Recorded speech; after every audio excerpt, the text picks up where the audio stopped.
I read the book at probably an inappropriately young age. I think I was 11 or 12 when I first read it.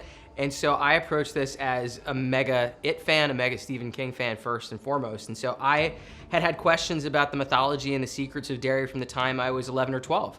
And so it was really those passages within the book, the sort of Mike Hanlon interludes, that we drew a lot of the material we extrapolated that turned into Welcome to Derry. But I was really intrigued by all those blank spaces on the map that Stephen King had not filled in. I was intrigued and I wanted to understand, okay, well, it is this interdimensional being of light who theoretically could travel anywhere it wants to. Why Derry? Why does it keep coming back to this town? Surely there are more densely populated hunting grounds beyond the environs of Derry, Maine, so why this place? Why does it keep coming back here? I wanted to know why a shapeshifter who, you know, theoretically could take any shape it wants, keeps coming back to the form of Pennywise the Dancing Clown. What is it about Pennywise? What is it about Bob Gray, the original Pennywise, that it was so taken by? What is the story behind that? What's the mystery we could peel back on? And you'll see some of the answers to that in the show. He had 2 children. No, it's not. It's not. That's not the inspiration. I think that there's a connection to the collective fears of the era, which is, I mean, it comes definitely from, the fear of a nuclear attack, radiation in general, nuclear tests. People were in panic of an imminent, bang. And as you say, you know, this scare with the baby is prefaced by a radio broadcast that's talking about birth defects and stemming from radiation. So I thought it was, it was a great way to start to set up the era where we're living, what the fears are, and mutant baby, boom, in your face. And also, I think there's always like a theme of having children that cuts across the whole book. And when you realize that all the losers in the second half of the book, when they're adults, they come back to Derry and they all realize that none of them had children.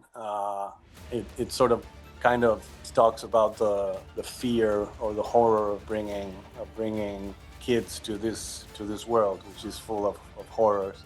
And it's also the generation of losers that don't have children that manage to kill Pennywise. Yeah.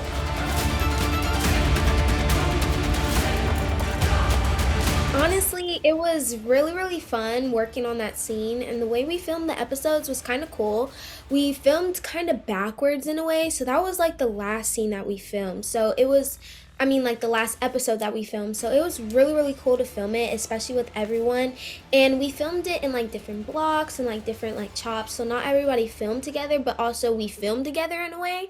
So it was really, really fun. And also for my character that I play as Ronnie Grogan, I had to learn how to insert the film and learn how to work an older camera that's in 1962, which was really fun. And the horrific scenes, like that monster, baby, it gets real, y'all. That's all I can say. And that last ending of the episode 1, iconic. So very excited.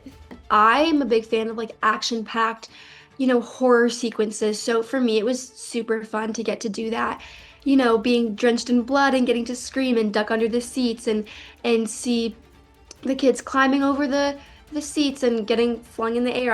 Obviously that wasn't there when we did it, but seeing how it all turned out in the first episode is really cool because I think the CGI makes all the difference, because when we were filming it, it was super fun, and then seeing it on camera, it's like, whoa, like this is really, really scary.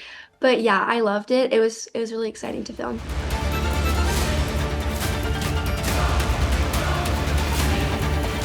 There are 2 beloved movies already where you have a losers club who, by and large, makes it through. Obviously, some things happen in It Chapter 2 that changes that dynamic a little bit. But we wanted to show people in the first episode of the show this is not this is not the movies. And we wanted to pull the rug out from under people right away to let them know, you shouldn't get too comfortable with anybody right away. Anything can happen and anything will. There are a lot of twists and turns in the season.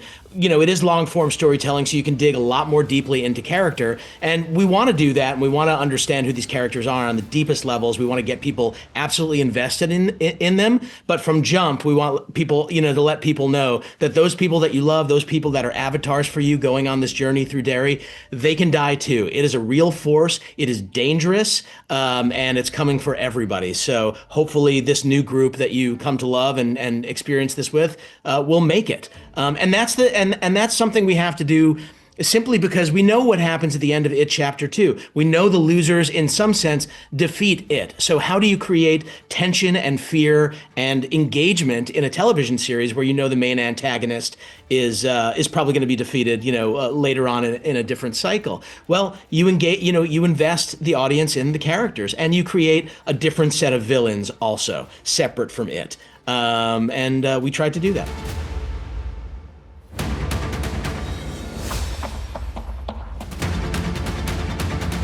I mean, Stephen King, I think, intentionally approached it in the way he did because he wanted Derry to be a microcosm of America, and in some ways a microcosm of the larger world around us. We sort of wanted to explore that. We wanted to explore the moment of 1962. It's a specific period with very specific fears and terrors. Obviously, it does not exist in a vacuum. It is taking advantage of people's very real fears. So what are people scared of in 1962? What are people worried about? There's a long list, but certainly chief amongst them, or right at the top of the list, are the threat of nuclear war. It's the atomic age. There's that fear of nuclear fallout and radiation, and you see that expressed even in the genre of the time. You look at the horror and the sort of the sci-fi, that's expressing these fears about what all this is going to do to us. And we wanted to introduce the audience into this sort of new period of It terror in a way that thrusts them right into that, which is why the show obviously opens with a sequence that is sort of torn from the nightmares of a child of the nuclear age, and sort of very quickly you realize this is a different age of It terror.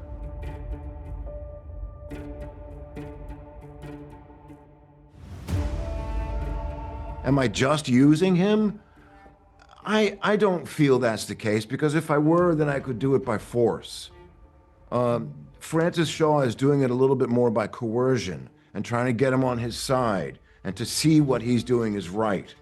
So he does have a respect and an affection for him. I don't feel like he's just using him. And he protects all his troops, because just about 10 years prior to when this was taking place, maybe 1948, the United States military was desegregated.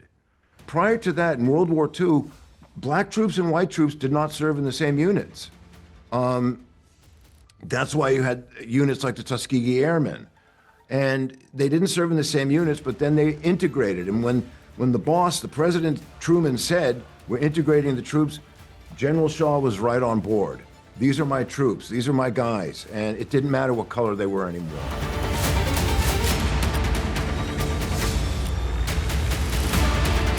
To do it with Andy and Barbara in this world that they've already created, then to add HBO to it is like, well, if you don't do well, you're not very good, because it was such a, I was given, I do a lot of investigation and work on my end, but they had already created an entire world that I just had to bring this person into. Mm-hmm. And so it was every day was a great, I'm going to use a word you just used. Every day was discovery, creation and discovery. It was such a good time. Mm-hmm. Big parties. I was particularly excited about one Easter egg that you'll have to wait for the finale to see that reaches towards another corner of the Stephen King universe. But I would say generally every episode is fairly chock full of Stephen King Easter eggs. So if you've watched an episode and you think you haven't spotted one, it's worth rewatching with your pause button handy, because there is something in every single one of these episodes for Stephen King mega fans like myself.